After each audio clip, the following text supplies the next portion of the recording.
आइए अब बात करते हैं बालासोर ट्रेन हादसे पर बाबा के बोल वचन की। देश सदी के सबसे बड़े रेल हादसे के दर्द से जूझ रहा है। 275 लोगों की मौत हो चुकी है। लोगों का दर्द कम नहीं हो रहा है। जिस वक्त पूरे देश की नजर बालासोर पर थी, उसी वक्त बागेश्वर धाम के धीरेन्द्र शास्त्री पर भी सवाल उठाने जा रहे थे।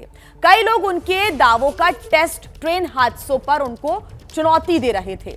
वहीं धीरेन्द्र शास्त्री ने इन सब सवालों का जवाब भी महज 24 घंटे के भीतर ही दे दिया। दिव्य शक्ति वाले बागेश्वर बाबा आखिर क्या बोले एक्सीडेंट पर, देखिए इस रिपोर्ट में।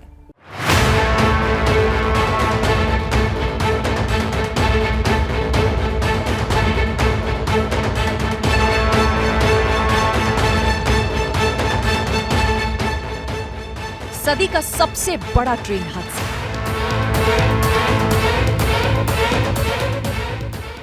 भगवान कृष्ण को भी पता था महाभारत का युद्ध होगा, लेकिन क्या वो टाल पाए? जानना अलग है।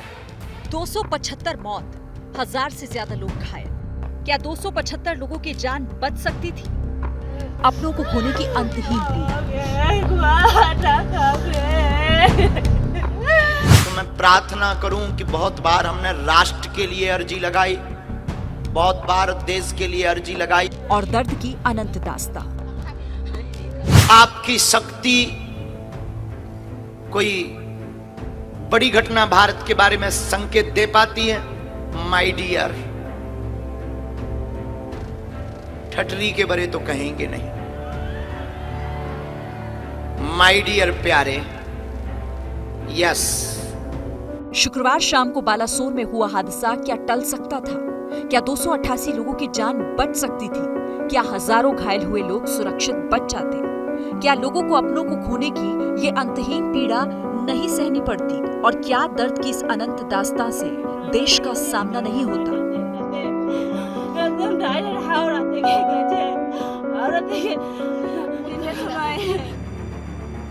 इस अगर के केंद्र में आ चुके धीरेन्द्र शास्त्री सोशल मीडिया पर बालासोर ट्रेन हादसे से जुड़े ट्वीट्स, पोस्ट और स्टोरी में धीरेन्द्र शास्त्री का नाम चस्पा नजर आ रहा है। आखिर धीरेन्द्र शास्त्री का नाम बालासोर ट्रेन हादसे में क्यों जोड़ा जा रहा है?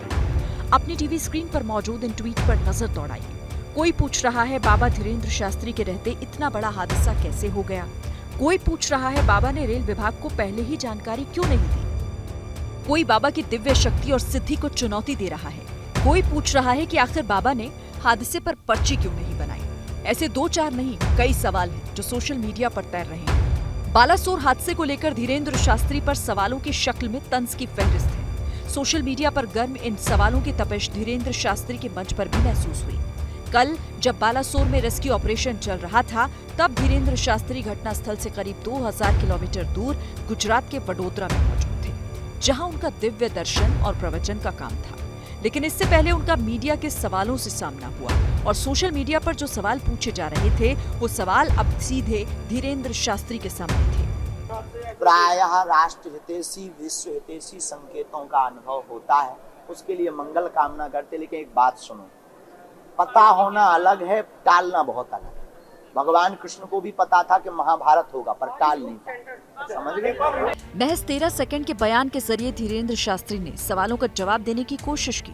खुद के बचाव में भगवान कृष्ण के महाभारत वाले प्रसंग का उदाहरण पेश किया, लेकिन सोशल मीडिया से लेकर आम लोगों के बीच सवालों का जो सैलाब था, उसके लिए 13 सेकंड का ये जवाब नाकाफी था। इसके बाद मौका था बाबा के दिव्य दरबार का। वडोदरा में दिव्य दरबार सज चुका था। अपने चित परिचित अंदाज में धीरेन्द्र शास्त्री खुली गाड़ी में पहुंचे। भारी भीड़ के हुजूम ने बाबा का भव्य स्वागत किया।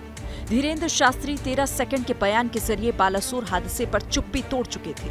पहले सामने मीडिया के कैमरे थे, लेकिन इस बार सामने भक्तों का सैलाब भी बाबा का। और इसके बाद जब धीरेन्द्र शास्त्री ने माइक पर मोर्चा संभाला, तो लगा कि प्रेस कॉन्फ्रेंस में 13 सेकंड का जो बयान था, वो महज टीजर भर था। इसके बाद बाबा ने प्रवचन से पहले सिर्फ और सिर्फ बालासोर हादसे पर बोला। बाबा की दिव्य शक्तियों को जो चुनौतियां मिल रही हैं, अपने अंदाज में उनका जवाब दिया।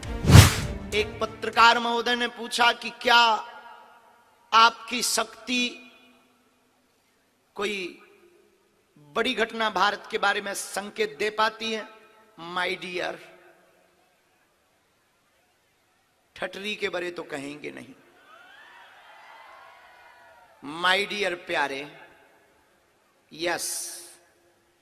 फिर आप कहोगे कि बोलते क्यों नहीं हो? जानना विषय अलग है, टालना विषय अलग है। जानना बात अलग है, उसको टालना बात अलग है। भगवान कृष्ण को भी पता था महाभारत का युद्ध होगा, लेकिन क्या वो टाल पाए?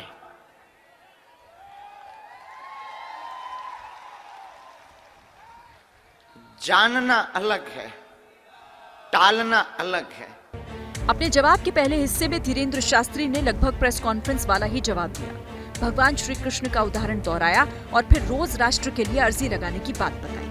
हाँ, लेकिन हम प्रतिदिन अर्जी अपने इष्ट के चरणों में लगाते हैं कि कोई भी अमंगल इस राष्ट्र का ना हो, पूरी दुनिया का मंगल हो, राष्ट्र का मंगल हो। फिर आप कहोगे कि आपकी चेतना या आपकी शक्ति क्या संकेत दे सकती है? जो संकेत दे सकती, कहां तक दे सकती? जहां तक पवन की गति है वहां तक संकेत मिल सकता है दरबार से, क्योंकि ये दरबार पवन पुत्र का है। फिर आपके मन में बहुत से प्रश्न और कौतुक करने लगे होंगे, तो मैं प्रार्थना करूं कि बहुत बार हमने राष्ट्र के लिए अर्जी लगाई, बहुत बार देश के लिए अर्जी लगाई। अपने दिव्य दरबार के चमत्कारों को धार देने के लिए धीरेन्द्र शास्त्री ने दावा किया कि वो अपनी दिव्य शक्तियों के जरिए देश के कई नामी वैज्ञानिकों और कई विषय के जानकारों का मार्गदर्शन कर चुके हैं। और बहुत से दिल्ली से लोग अनेक अनेक विषयों से संबंधित, चाहे वो वैज्ञानिक पद्धति की रिसर्च पर हो, अथवा भूमिगत जल स्रोत की रिसर्च पर हो, अथवा फिर साइंटिस्ट, वैज्ञानिक मार्ग में आने वाले लोग हों। बहुत से लोग प्राय गोपनीय तरीके से हमारे पास आते हैं और हम बताते भी हैं, और ये भी कह सकते हैं कि जब जब हमारे राष्ट्र को हमारे सदगुरुदेव सन्यासी बाबा की शक्ति की जरूरत पड़ेगी, हम राष्ट्र हित के लिए, चाहे वो आतंकी हमला हो, चाहे वो कोई छुपी हुई बात हो, जितना बल है उस बल पर बिल्कुल हमेशा अपने राष्ट्र के लिए अपनी शक्ति का सदुपयोग करेंगे।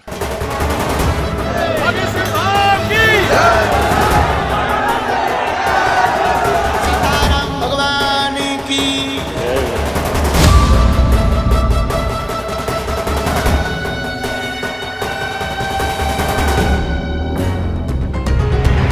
अब सवाल उठता है कि आखिर ट्रेन हादसे को लेकर सवाल एक कथावाचक से क्यों पूछे जा रहे हैं? अधिकारियों की जवाबदेही तय होने की बजाय धीरेन्द्र शास्त्री को चुनौती क्यों दी जा रही है? तो इस सवाल का जवाब है दिव्य दरबार। जी हाँ, धीरेन्द्र शास्त्री का वो दिव्य दरबार जिसमें दावा किया जाता है कि यहाँ आने वालों की समस्या को धीरेन्द्र शास्त्री बिना पूछे ही बता देते हैं और साथ में समाधान का प्रसाद भी हाथों हाथ देने का दावा किया जाता है। देश की प्रतिष्ठित परीक्षा यूपीएससी में सफल होने की भविष्यवाणी भी परीक्षार्थी बाबा के दरबार में पूछते हैं। लोगों ने शोध किया हम पर कि हमारे दरबार में एकदम स्वतंत्रता है, लेकिन फिर भी हम पर्चा लिखेंगे बिफोर टाइम, पहले से पूरा। अब वो क्या बोलेगा, क्या बात बोलेगा, ये भविष्य पर निर्भर है। पर 2.5 लाख लोगों में पुरुष, स्त्री, बालक, वृद्ध, आप जिसको लाएंगे उसका पर्चा निकलेगा। महाराज जी, हम YouTube पे ही देखते थे, फिर धीरे धीरे बालाजी के संगत में आए, फिर आपसे सुनते कथा सुनते थे। अरे वाह। फिर हमें लगा कि जिस दिन हमने मतलब लगा मन से कि हमें जाना है, आप खुद ही उस दिन समाचार आ गया कि आप यहीं पे आएंगे। अरे वाह जी।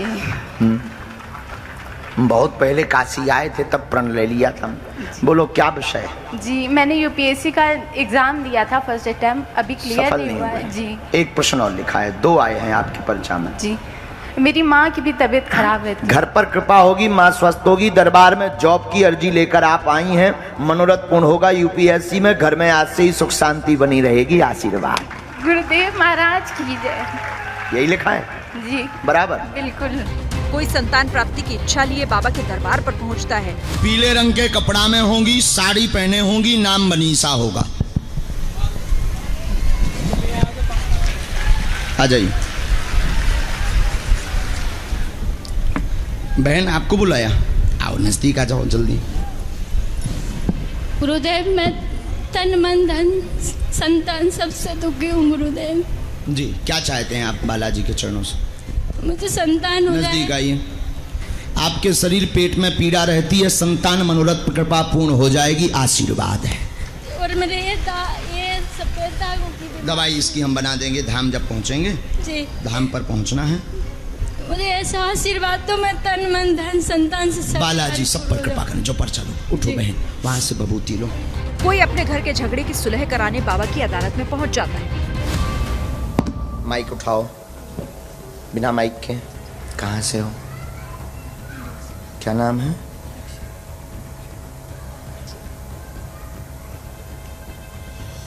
यहाँ कब आए थे? हाँ।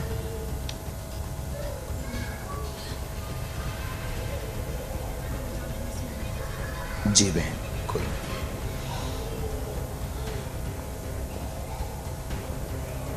बोलो क्या बात है? हिंदी पढ़ी हैं आप? आओ नजदीक। कलेश बनता, पति से परेशान है, व्यसन करते हैं, सुधर नहीं रहे हैं, और उल्टा आरोप आप पर लगा रहे हैं, गंदे आरोप लगाते हैं, स्वयं विचित्र स्थिति में है। व्यसन, व्यसन यानी नशा, नशा छोड़ देंगे, उसी में बर्बाद है। वही एक कारण है, दूसरा कोई कारण नहीं है। ना कोई भूत बाधा है, ना कोई तंत्र बाधा है, ना उन पे कोई गंदी विद्या है। इस चक्कर में ना पड़े। सिर्फ नशा ना हो तो उन जैसा कोई अच्छा व्यक्ति नहीं। ये हम उनकी बर्बादी कर रहे हैं। हाँ, अगर वो नशा ना करें, बहुत अच्छे हैं, सबको लेकर चलते हैं। और नशा कर लेते हैं तो एकदम धुत बर्बाद हो जाते हैं, फिर किसी को नहीं सुनते, फिर बातें ये दुनियादारी सब करते रहते हैं।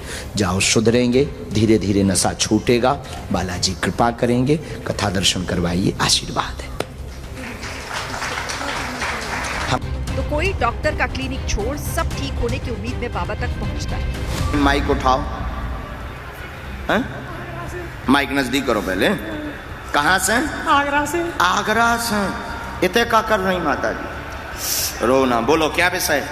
बाबा मेरे बच्चे की पहले तो तबीयत खराब है, 3 साल से। 3 साल से बच्चे की तबीयत खराब है। आया है बच्चा मेरा और ब्लड आता है। राम राम। डॉक्टर कहाँ नहीं दिखवाओ तुमने? डॉक्टर कहाँ दिखवा लो। दिखवाया। और कुछ पूछेंगी आप? बाबा बहुत कुछ समस्या तुम खुद जानते, मेरी सब समस्या तुम्हें दूर करनी होगी बाबा। बच्ची शादी के लिए है। अरे वाह। वो लोकल ही रिश्ता चाहती है बाबा। नजदीक आओ।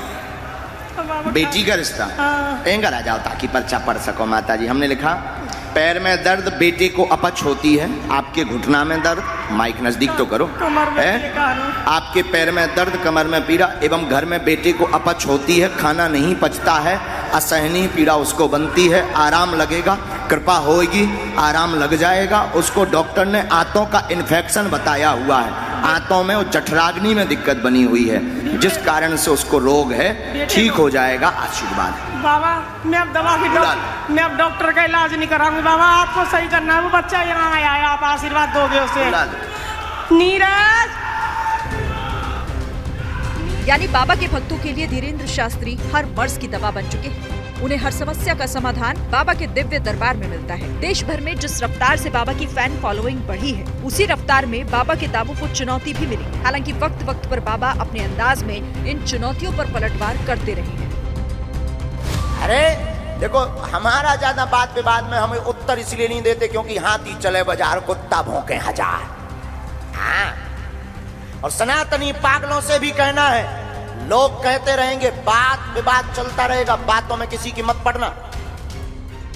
एक तरफ भक्तों का बाबा पर भरोसा है तो दूसरी तरफ विरोधियों के उतने ही गहरे सवाल। 2 जून को जब देश सदी के सबसे बड़े ट्रेन हादसे से जूझ रहा था, तो धीरेंद्र शास्त्री के आलोचकों ने उन्हें निशाने पर ले लिया। सवाल की शक्ल में तंज थे कि आखिर धीरेंद्र शास्त्री जो भविष्य जान लेने का दावा करते हैं, अपनी दिव्य शक्तियों से समाधान बताने का दावा करते हैं, राष्ट्र की बात करते हैं, आखिर उन्होंने इतने बड़े हादसे से पहले भविष्यवाणी क्यों नहीं की?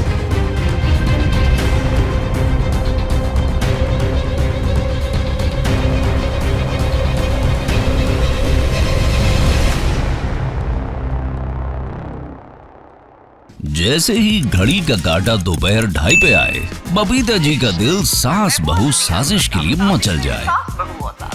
और ये है इनकी बहू, पूरे दिन ऑफिस की टेंशन हो जाए गॉन जब ये करें अपना फेवरेट शो फ्री टाइम पे ऑन। इनकी तरह आप भी देखिए अपना फेवरेट शो अपने टाइम पर और डाउनलोड कीजिए एबीपी लाइव ऐप अपने स्मार्ट टीवी पर।